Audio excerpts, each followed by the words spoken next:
Nintendo Switch security flaw puts all consoles at risk. Good news for all Nintendo Switch owners, your consoles all have a security flaw. Hackers have revealed how all Nintendo Switches can be made to run code through an exploit of an unpatchable flaw in the console's Nvidia Tegra X1 chip.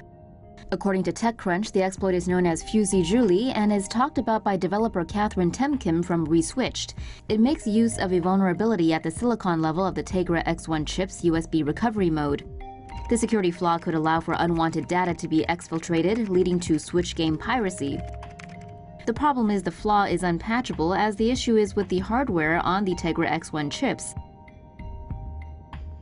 This means that millions of Switches will be permanently open to attack. Only new consoles with the code fixed at the factory will be safe from the exploit.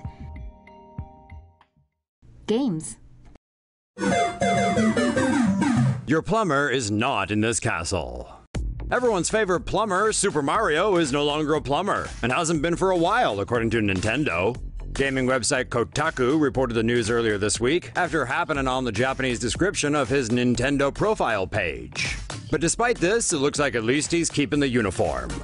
Shigsy, that's Mario creator Shigeru Miyamoto for those with a life, previously said that the game's scenario dictates his role, which means this ex-plumber is quite the jack of all trades.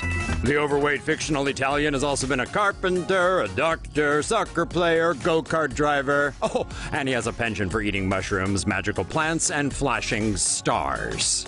Should we add psychedelic drug addict to that list? He's also really into cosplay, especially of the furry or animal variety. But what does Mario enjoy doing the most? Saving his beloved Princess Peach from some turtle dragon dude and getting some sweet, delicious, mouth-watering, creamy, luscious baked cake in return. Mamma mia. Game over. A Chinese gamer was recently left paralyzed from the waist down after playing games for 20 hours at a cyber cafe in China's Zhejiang province. According to China's viral news site QQ, the gamer started the marathon session on the evening of January 27th and kept playing till the afternoon the next day. He only realized he could not move his legs when he tried to get up from his chair to go to the toilet. Despite the condition he was in, the gamer begged his buddy to complete the unfinished game while being wheeled away.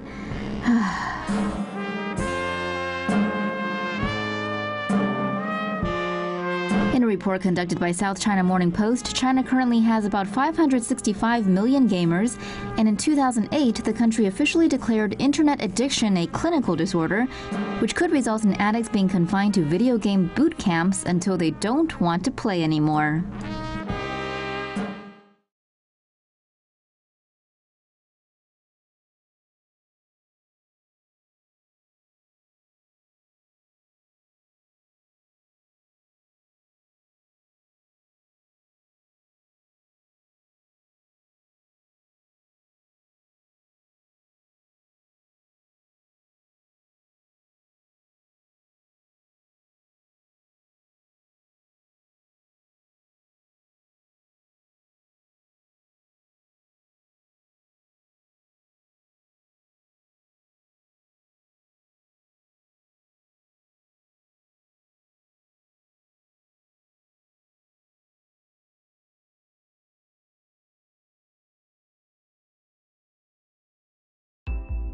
Belgium and Hawaii are investigating loot boxes.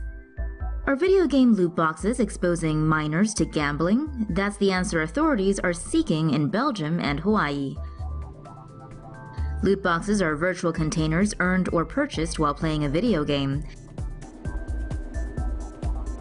They typically contain a randomized assortment of virtual items aimed at enhancing the player's experience and in-game abilities.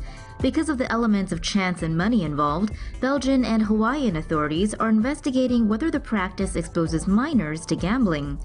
According to the Brisbane Times, a regulatory analyst for the state of Victoria in Australia said loot boxes do constitute gambling, but are difficult to regulate. Loot boxes have been commonplace in gaming for some time now, but it was Electronic Arts' use of them in Star Wars Battlefront 2 that prompted recent concern. Hawaii State Representative Chris Lee described the loot box system in a new Star Wars game as an online casino designed to lure kids into spending money. Lee reckons publisher Electronic Arts employed predatory practices against children with their controversial loot box system in the game Star Wars Battlefront 2.